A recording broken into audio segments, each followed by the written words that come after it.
All right, so in this example, we're going to find the t vector for this vector valued function. And then we're going to look at it on the graph and just make sure that we understand what it is we calculated. Okay, so you should know that t is defined in terms of s, and so you might not have memorized it yet, but you should remember that t is defined as dr ds. But you should also know that you probably don't want to have to go through s to calculate this t vector. So we could do an arc length parameterization here, but in general that's pretty messy, so we would like to avoid that. So you also should know a shortcut formula for finding that t vector. And this really shouldn't be hard to memorize. Sometimes students have a hard time remembering the definition, but if you just think about the fact that the derivative vector is going to be tangent to the curve, so r prime of t is tangent to the curve, and then I need to make that into a unit vector, so dividing by its magnitude. Or you might write this as v of t over the magnitude of v of t. This is the velocity vector. So you need to know both of those. Most students don't have a hard time remembering this one because they understand that the derivative vector is tangent to the curve, and they know how to make something into a unit vector. This does require that we have a smooth parameterization, so we should double check that. But in order to do that, we need to calculate our derivative vector anyway. Okay, so we're going to just calculate our derivative vector here.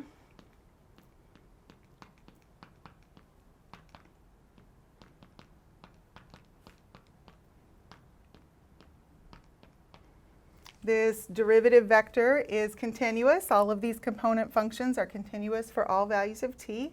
And this derivative vector is never the zero vector. Regardless of what happens here, this component is always 1, which is not 0 ever. So that's never the zero vector. So that tells us that our r of t is a smooth parameterization of our curve. You probably should be able to visualize what this curve looks like. It's similar to a lot of examples we've looked at. You've got circular motion going on in the x and z direction, and then y is just an increasing function of t. So probably you should be able to recognize that that is a circular helix, radius 3, around the y-axis, and that that will move in the direction of the positive y-axis as t increases. And so whether you plot some actual points for that or sketch that or not, you should be able to visualize what that looks like. This one is simple enough.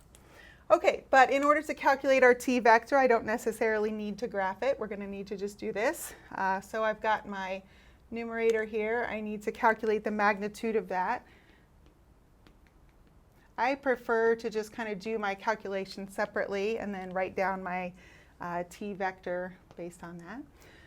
All right, so square root of 9 sine squared t plus 1 squared is 1 plus 9 cosine squared t. So you should be starting to recognize these Pythagorean identities that come up a lot. As long as these two coefficients match here, I can factor a 9 out of those two terms. I'm going to go ahead and write it out here, but probably at this point you don't need to write that out anymore. So I factored a 9 out of these two terms, and then I've got this Pythagorean identity here, so all of this simplifies to just 1. So I have 9 times 1 plus 1 inside the radical, so square root of 10. Now in this case, because of that Pythagorean identity, notice that my magnitude of r prime ended up just being a constant. But you can probably think of examples, and when you do the homework, you'll notice that sometimes there's a t left in here, and in that case you have a t left in your magnitude of that vector. So that's okay. You just do the calculation the same way, and you might have some variables left in your denominator.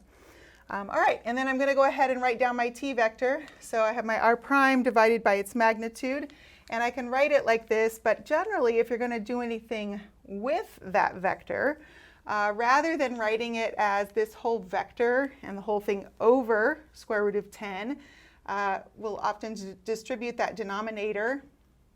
So r prime divided by its magnitude. I'm going to go ahead and distribute that denominator, that square root of 10, to each component. Here, let me label this the t vector. All right, so we'll have negative 3 over square root 10 sine of t. I could write that as negative 3 sine of t all over square root of 10, but noticing that this is just a constant, so if I'm going to do anything more with this, recognizing that I just have a constant here is pretty helpful. And then 1 over square root of 10 and 3 over square root of 10 cosine of t. Okay, so that's pretty straightforward calculation. Make sure you write your answer as a vector.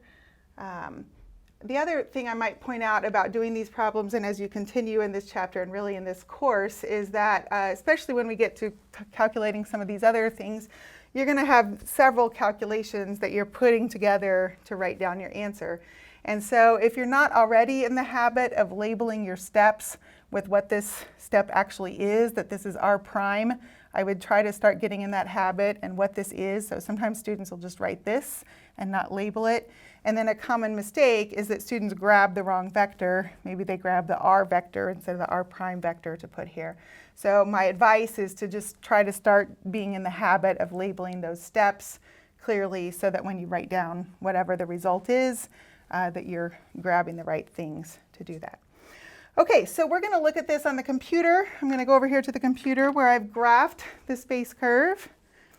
So here I've already typed in, you can see x equals, y equals, z equals. So I've gone into CalcPlot 3D and cleared out the default graph. I went to add space curve and chose that in order to add this graph. I typed in my equations. I did have to adjust the window a little bit, right, because the default window is just -2 to 2 on all of the axes, and we talked about that this is a helix of radius 3. So I changed my axes so that I could see -4 to 4 on the x and z axes. I chose a t interval of -2 pi to 2 pi so that I could see 2 rotations of that helix. 2 pi is the period of those trig functions. And then I set up my y-axis to go from, I chose to go from -7 to 7, just so I would be able to see the -2 pi to 2 pi interval for my y. So 2 pi is about 6.28. So I used -7 to 7. And I chose 2 orientation arrows and used constant primary color so that I didn't have the rainbow helix, because I want to look at some things that are other colors on here. And so you can rotate that around and look at the graph of that. But what we really want to look at here is the t vector. So I think we've done this before when we looked at the velocity and acceleration vectors, but if you click on the little wheel to the right, the settings, there are a bunch of boxes. The default settings are trace point, trace vector, velocity vector, and acceleration vector. I've deselected those, but I'm going to go ahead and select trace point and trace vector. So you can see on the graph there that I've got a vector, that's my r of t at a specific t value, and then a little point at the end of that that's on my curve. And then eventually we're going to look at the whole t and b frame here, but for right now we're going to just start with the unit tangent vector is what I want to show. And you see I have a little purple vector here. And you can drag this slider. I'm going to go back here to the beginning of my t interval. So this is at -2 pi. And you can see as I drag that along there, my r of t vector moving. I've got the point where the terminal point of the r of t vector at a particular point here. And I've got that unit tangent vector. You can see from the graph here, it appears to be tangent to the curve. That's what it's called. And you should also notice the length. It's a vector of length 1, and so if you pay attention to the scale on those axes, you'll notice that this does appear to be length 1. Right? So when you sketch some of these, you're welcome to use the computer to help you when you sketch some on your homework, but know that on a test, I might ask you to sketch something sort of like this by hand. This is a pretty simple curve.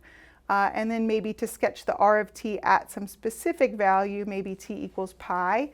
So we've sketched those curves before, and then you could sketch your tangent vector at that point too. I would just plug in t equals pi to the answer that I got, and then sketch my vector from that point on the curve. It should look tangent to the curve, and it should look about 1 unit long.